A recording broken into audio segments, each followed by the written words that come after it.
لروی خانوبەرەوە ڕاستە خانوبەرە ڕۆژ بە ڕۆژ زیاد دەکا بەڵام کرێچیشمان زیاد دەکا لە ئەنجامی بێپلانی کاربەدەستانی وڵاتی ئێمەوە. بەڕێزان خانوو نیشانەی بوونی تۆیە لە وڵاتە. والله کە خانوود نەبوو وەکو میوان وای لە وڵاتەدا، یعنی تۆ کە خانوود نەبوو هەر میوانی لە وڵاتەدا.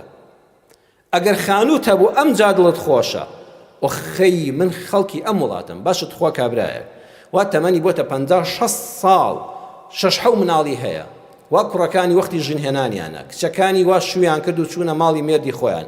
ئەم پیاوە تا ئێستا خاوەنی شوێنێکی نیشتەجێبوون لەم هەرێمی کوردستانەدا، لەم وڵاتی کوردستانەدا هیچ پارچە زەویەکی نییە، هەر گرۆژەی فەقیرە لە گەڕەکێکە. منداڵەکانی 3-4 مەکتەبیان گۆڕی هەر بەهۆی کرێچیەتیەوە هەتا خوێندنیان تەواو کرد. ئێستا ئەوانش بوونە کرێچی جارێککە لە ماڵی باوکیان جا دەبنەوە سەر لە نوێ هەر کرێچی. تخوا چۆن خۆی بە خاوەنی ئەم وڵاتە بزانێ؟ باشە تۆ لەژێر سێبەری ئەم ئاسمانەیە پارچەیە زەوید نەبێ. بۆیە حکوومەت ئەگە بێەوە هاوڵاتیەکانی خۆیان بە هاوڵاتی ئەم وڵاتە بزانن، ئەبێ شوێنی نیشتەجێبوونیان بۆ دیاری بکە. شوێنی نیشتەجێبوون بەوە نابێ تۆ پارچە زەویە کوشت و کاڵیە گرانبەهاکانت کە هەمووی لە زێڕی سوور بە نرخترە.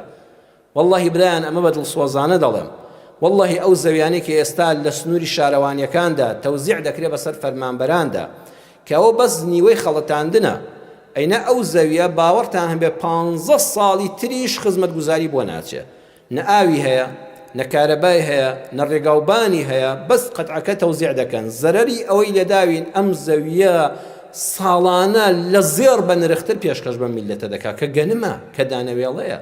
ئەو هەموو زەویە کوشت و کاڵیە ئێستا لەبەر چاوی خۆتان لە هەرێمی کوردستاندا لە هەموو شار و شارۆچکەکاندا تەوزیع دەکرێت. ئەو زەویانە لە هیچ وڵاتێکی دنیادا کەس مافی ئەویان نێ خانوویان لەسەر دروستکە، چونکە قوتی ئەم میلەتە لەو زەویە بە پیتانەوەیە. ئەو خاکە جوانە تۆ دێنی 200 متر بۆ ئەو 200 متر بۆ ئەو دەشیفرۆشێتەوە بە 30 وەرەقە و بە 20 وەرەقە محرومت کرد حتا هەتاڵە ناوت شووە تیر و پشکەوە تازە تۆ وەرت گرت لە کۆمپیوتەرە ناوت هەیە، بەڵام تۆ هەر کرێتی. ئەگەر چاوەڕەش کوێی دەمری ئەو پارچە زەویە نە ئاوی دەگاتێ، نە کارەبای دەگاتێ، نە خزمەتگوزاری دەگاتێ. حکومەت ئەوەی هەیەی پێی بەخێوە ناکرێت، اینجا وەرە ئەوانەش بخاتە سەری. بۆیە زۆر زەرورە وڵات لە ڕێی کاربەدەستەوە بۆ ئەوەی بوێ بە فەرمانڕەوا کاربەدەستەکە، فەرمان ڕەوا بێ، حاکمی عادل بێ، سلفەی پێبەخشینی خانوو هەبێ.